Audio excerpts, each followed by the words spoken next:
ya Care. Mambo vipi? Thierry Malouf ndagarutse mbazaniye akarimbo. Jim akubwira ngo ndi mu birindiro cyangwa se ndi mu bwihisho.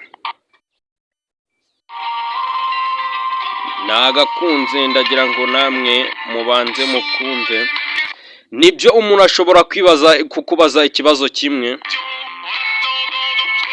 mu gihe yiteguye ko uramusubiza ibisubizo bitandukanye, ariko buri gihe mba nizeye ko uzansubiza igisubizo cya nyacyo kandi turi mu cyerekezo kimwe. Dushobora kwifuza guhagarika igihe mu gihe dukunze ko imbaraga zacu zimera gutyo. Icyo gihe rero tuzaba turi mu birindiro byacu. Nibyo urukundo rushobora kwizerwa ari byo gusa, ariko biranashoboka.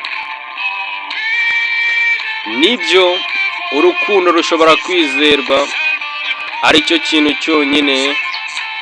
Kwigunga kwanjye niyo makosa yanjye kandi numvaga irindi jwi mu gihe numvaga ibiro byinshi ku rutugu rwanjye. Tukaba twifuza ko ikuzimu hajya abandi bantu batari twe buri gihe, ariko buri gihe mba nkomanga ngo numve ko hari uwantungura ngo anyingurire, ariko ijuru rizambabarira. Subscribe, like and share. Nago mfite igikundiro kirenze nko mu miryango yo ku mashuri cyangwa se turatwiramo mukikatisamo mu gihe muri ku ishuri, ariko nshobora kubona ikintu kimwe kandi gito ukambwira amahame asigaye mu bucuruzi no mu gihe twazashyiraho kode nshya, ariko ndemera ko uzakomeza imbere kandi buri kimwe nzacyanganira. Nibyo urukundo rushobora kwizerwa ari rwo rwonyine, birashoboka. Nibyo urukundo rushobora kubonwa igihe cyonyine ari rwo gusa, kandi birashoboka. Kwigunga niyo makosa yanjye, numva ijwi rimwe gusa, ibiro byinshi ku rutugu rwanjye. Buri gihe tukaba twifuza ko ikuzimu hajya abandi bantu batari twe. Nkabura n'umuntu wantungura ngo anyereke ibintu byinshi cyangwa abantu benshi, mu gihe buri kimwe cyose ari amakosa, ariko ijuru rizambabarira.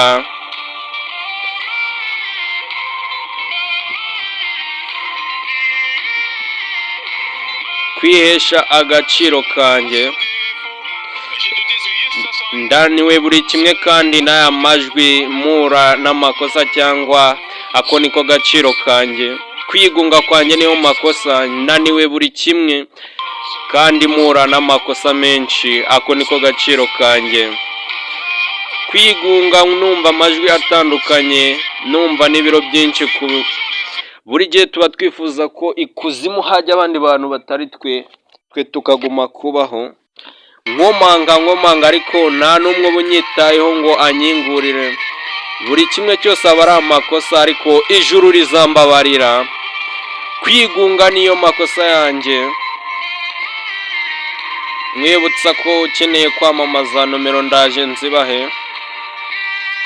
Komenti ubaye ufite indi ndirimbo twagusobanurira, wayandikamo izina ryayo n'umuhanzi wayo.